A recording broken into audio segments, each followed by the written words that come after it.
Well, joining us on the show now, the wonderful Tanya Unkovich. Thanks for being a part of the afternoon's show. You are so welcome. I've got to get used to saying good afternoon. I know, right? Instead of good morning. Exactly. Hey, today we're going to be taking a look at a subject, well, an emotion really. And I think more than ever, a lot of us are feeling fear, whether it's fear of COVID or fear of what's going to happen next, fear of the unknown. It's uncertain times, and that can put a lot of us on edge. So let's talk about fear and how we can turn that fear around into things that are actually going to be helpful to us and those around us. Turn that fear into peace and love and joy. Let's talk about that today. Well, I had so much I was going to say, but what's just come to mind, truthfully, is the fact that when love and fear exist, one can't be present.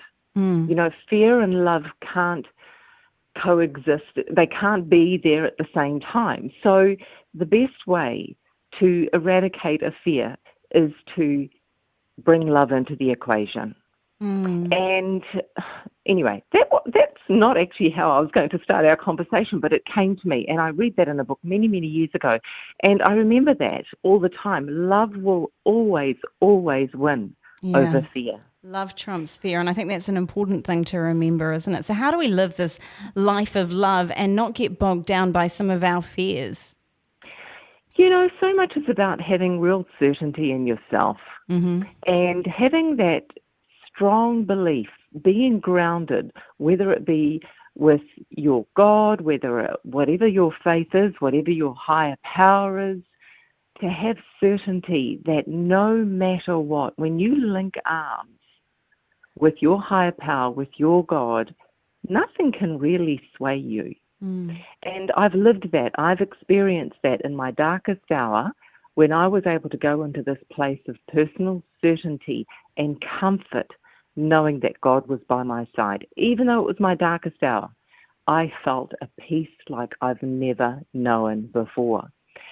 So whenever I find going into this, all the stuff that's going on in the world right now, the media, social media, all that sort of stuff, if I find myself getting caught in that noise, I switch away from it and I go to that place of peace with God and go, you know what? This is where my certainty is. I mean, it's important stuff, isn't it? And it's about taking some control, really. We may not be able to control the circumstances around us, but we can sort of control some of the things that we put into ourselves and the output also. Yeah. I always like to say that no one can control what goes on in my mind.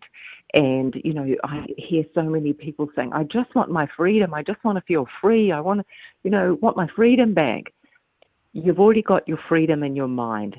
Start there, because if you're waiting for someone else to switch a switch before you feel free, then you were never free to start with. I always say, take that freedom. I mean, I talk about Viktor Frankl all the time, and what an amazing book that is, what an amazing man. And he really taught us how you can live in the most horrendous circumstances, but still on some level feel free. And you're free of fear when you have that beautiful freedom in your mind, So I encourage you to believe that, yes, this can happen for you as well. You can have control over what the narrative is in your own mind, in your own life.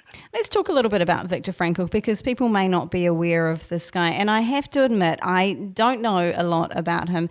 He's written a few books, one of which you actually put on Facebook the other day and was like, this was a really influential book for me. So if we could talk a little bit about that and about his life, because he lived in some of the darkest times and then came out of it to provide so much hope for others. Yeah, he really did. And, this book was recommended to me many, many years ago, and it's been one of my all-time go-to books during times of darkness. And Viktor Frankl, it's spelled Viktor, his first name. He's an internationally renowned psychiatrist, and he endured many years of just unspeakable horror in the death camps. And during and partly because of his suffering, he developed this approach to psychotherapy known as logotherapy. And his core belief is the theory that man's primary motivational force is a search for meaning, that deep meaning in life, to have meaning. And I remember, if you read through the book, he talks a lot about how he would go into his own thought space and think of his wife. He didn't even know if she was still alive, or his family, his parents who were taken away, but he would go there in his mind, and that is what would give him comfort and, on some level, joy and peace. So I invite you to all know that there is a time in your life when you felt joy and peace and comfort, whether it be a circumstance, whether it be with God. Nothing can stop you from going there again in silence. Mother Teresa is also an amazing example of someone who, well, she was living amongst the poorest of the poor and could see just how heartbreaking some of their circumstances were, but she always promoted peace in the midst of that. She sure did. And wasn't she a feisty woman? I loved her for that. She was really a tough woman, wasn't she? Yeah, totally. That's what I liked about her. Yeah, she really was, And, people used to think, oh, she's so lovely, but boy, she was feisty. But she would always promote peace. She would never promote division in any way. She treated everyone the same.